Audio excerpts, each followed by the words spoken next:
What's good, guys? So FIFA 23 is out and it has a lot of new controller settings. I'm here to help you make sure you're using the best settings when you're playing. If you're a pro or not, if you're just a casual player, I'll just explain everything for you guys. Let's check it out.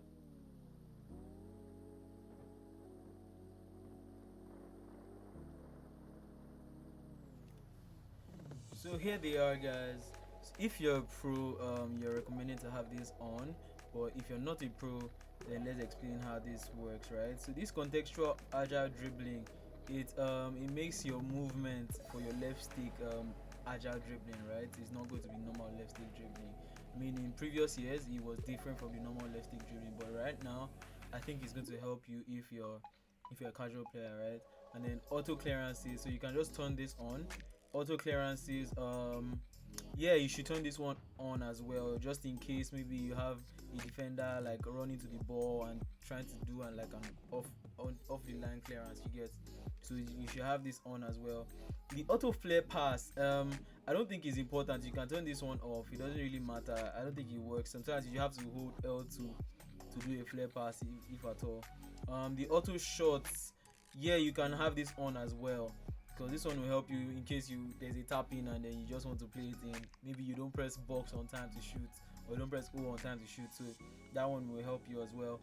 So the assisted headers, make sure you have this on. Make sure you have this on, because if you have it off, your headers are going to be going wide because you probably might not direct it on target. So if you have this off, you have to direct it manually towards the post. Like your left stick direction has to like face the post. If not, it's actually going to go wide. And also the player's heading ability also counts for that as well. So you should have this on if you're playing casual. Then the jockey, this is for players that use tactical defending, right? If you're just learning how to use tactical defending, then you can always leave this unassisted. But if you're going to the pro level, you will have to sometime get used to using a manual jockey, right? So defending, I advise everyone to start using tactical defending, right? Because it's the best way to defend. You can't use legacy. Even if you're playing casual, if you're playing with your friends, just try and use tactical. You get a hang of it later. Maybe I'll do a video for that separately, but for now it's just the controller settings.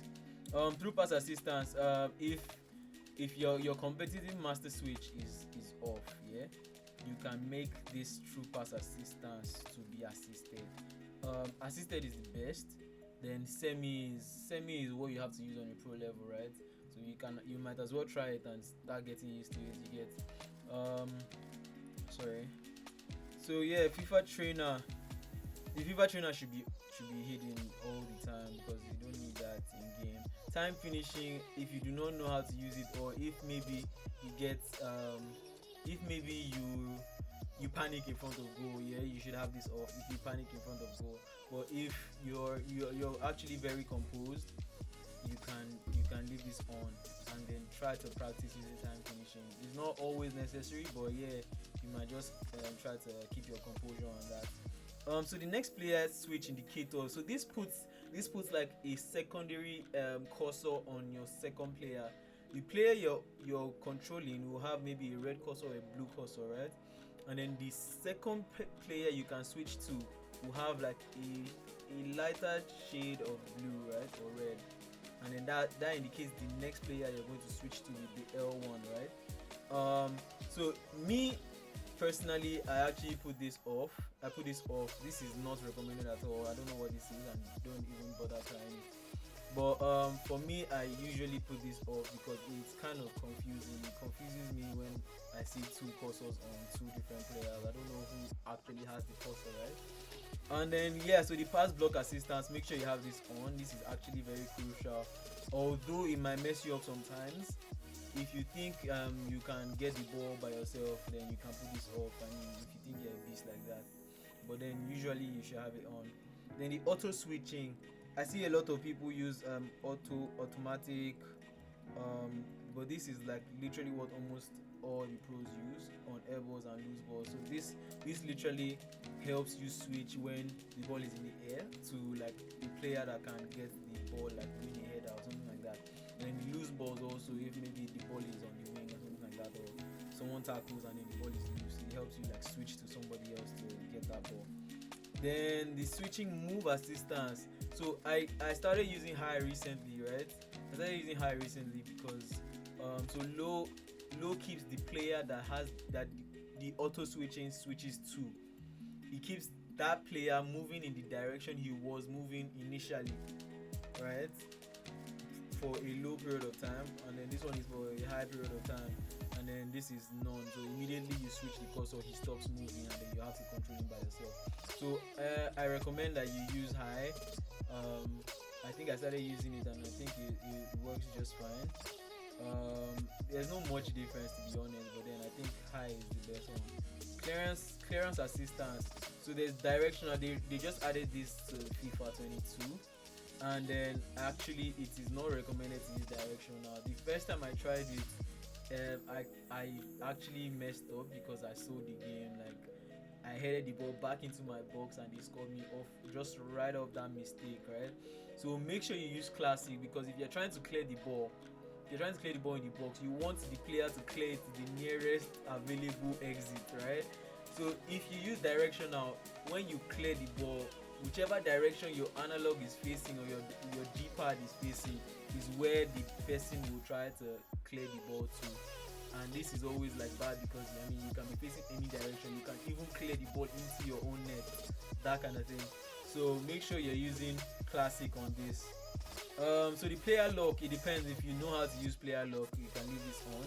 If you don't know how to use it, or you don't even know what it is at all, make sure you turn it off, right? But I mean, in your spare time, you can just try and use the player lock. You activate it by using your left stick, L3 and R3. That's pressing your left stick and right stick right inside. But then make sure you turn it off if you don't know how to use it. The icon switching, I recommend you put this off. Yeah, so because if you put it on, there's this weird thing that you have to trigger. It will put like an icon on like 5 different players, and you have to hit your right stick in the direction of the person you want to get the cursor, right? And that can be so confusing on many levels, right? So make sure you just turn this off. It's pointless. And so they added a new feature, right? The right stick switching, whether adaptive, classic, player rotation. So the adaptive looks nice, it feels nice. I think this is actually what is in PES eFootball, right?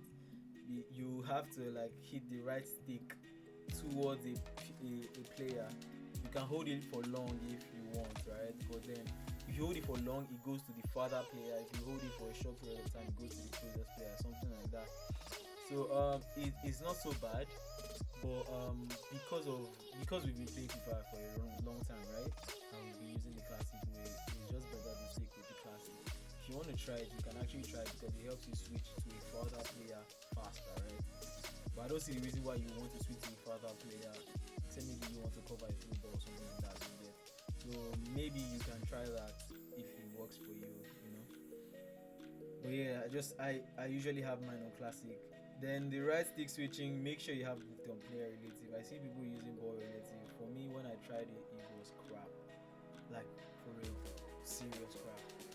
So make sure it's on player relative, right? Ground pass assistance should be assisted. Literally anytime FIFA says there's assisted, make sure you use the assisted, right? Make sure you use the assisted, except you know what you're doing. If you know what you're doing, then you can use semi. So ground pass assistance, assisted, shot assistance, assisted, crossing assistance. Okay, so I used to use assisted before until I started playing. Until I started last year, so I started using semi. My friend taught me the type of crossing where I needed to use semi. So it was part of some secret moves. So I started using semi instead of assisted. Although assisted is still good. Assisted is still very good. Like you have to change the way you cross a game to use assisted and to use semi, right? So I stopped using the way I used to cross when I was playing with assisted, and then I changed with a different crossing method in semi. So it's up to you. If you like the way you cross in assisted, just stick with it, right? Stick with that. But semi crossing is not so bad either.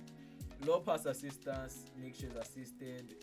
Lob through pass, you can leave it on assisted, right?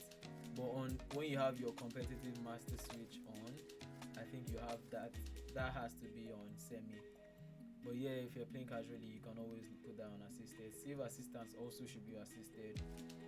Analog sprint should be off. It doesn't really matter except you use R2 to sprint. If you use R2 to sprint and you want this on, it means maybe if you hold R2 just a little bit, you would like sprint slower, something like that. But I don't see the reason why you want to sprint slower. So pass receiver lock. Most people use late. Yeah, you can leave this on late. But why I use animation start is because I want the lock. I want the lock on the receiver to be quicker, so I can make my next move, right? Because like when I make a pass, I have to wait until that player receives the ball, or maybe the ball leaves that player's leg and gets to the other player before I can turn. But I want to like be able to start turning immediately I give the pass. Do you get? I want to go to the next direction. That's why I want my lock to be there quicker. So if it's not quick enough, when I start turning to face another direction with the receiving player, it can change the direction of my pass, which I do not want. So I had to make it a bit quicker than late. But most people still use late, right? User vibration feedback, you can leave this on whatever. This is almost not important. Can be classic, can be enhanced, doesn't really matter. And then yeah, trigger effect. Trigger effect is so I used to use this. I used to leave this on because it helped me using penalty shootouts. Penalties at all, you get. It helped me to like know when I've directed the ball out of the post. But this year it doesn't really matter because almost nothing goes out of the post. So once you just direct it, it will still vibrate, but then it doesn't indicate that it has gone out of the post. So you can just leave this off if you want. It doesn't really matter. So there you go, guys. Make sure you check this controller settings every time you want to play a game, guys. You need to check this thing because it can actually mess you up in game. So make sure you're checking this before every match. Immediately you grab the controller, make sure you head to your controller settings, and don't forget to go and change your R1, R2 to sprint, anything. So because I've seen people use different weird things in this place, so you never know. Make sure you go to check it, especially if you're going to play competitive game, right?